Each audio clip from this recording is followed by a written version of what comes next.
Bien le bonsoir à tous, dans cette vidéo je vais vous présenter une entreprise qui veut recréer le Concorde.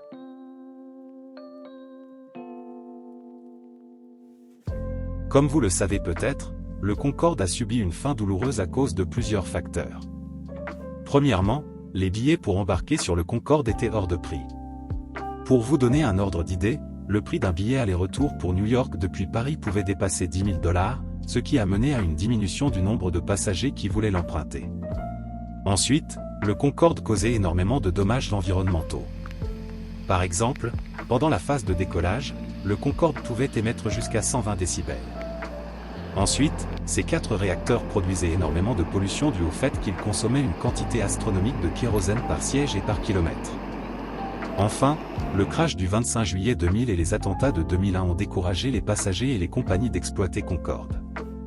Notre avion a donc effectué son dernier vol le 24 octobre 2003 sous les couleurs de British Airways entre JFK et Londres Heathrow, où il s'est posé un peu après 17 h.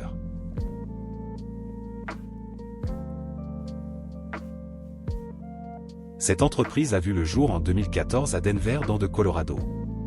Ils ont pour objectif de remettre des avions supersoniques sur le marché de l'aéronautique.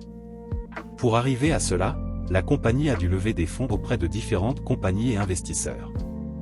Ils ont déjà mené des tests sur un prototype nommé XB-1.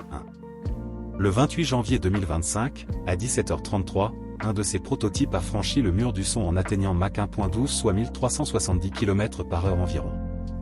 Ce test est une grande avancée dans le projet du retour au supersonique de ligne.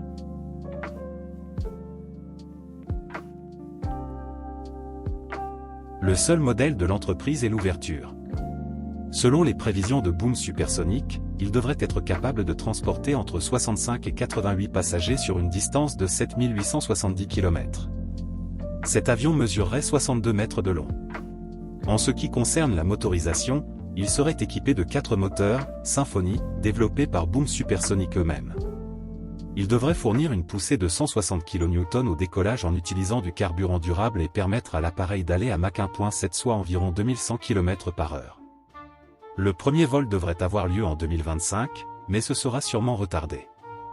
En ce qui concerne les commandes, il y en a environ 35 dont 20 d'American Airlines et 15 de United. Cette compagnie fut la première à passer commande auprès de Boom.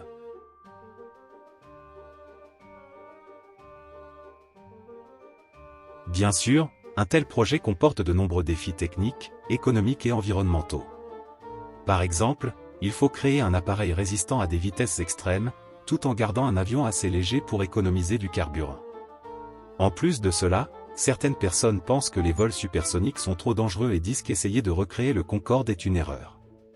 Je vous laisse me donner votre avis dans l'espace commentaire. Bien sûr, l'entreprise est consciente de ces problèmes et y a répondu. Par exemple, il pourra fonctionner avec carburant durable si les compagnies le souhaitent. Ensuite, ces 4 moteurs respecteront des normes en matière des bruits émis durant le vol.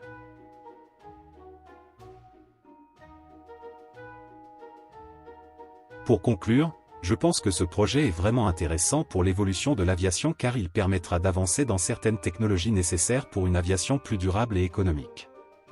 Même si le projet n'aboutit pas, il aura été bénéfique pour l'aviation en général.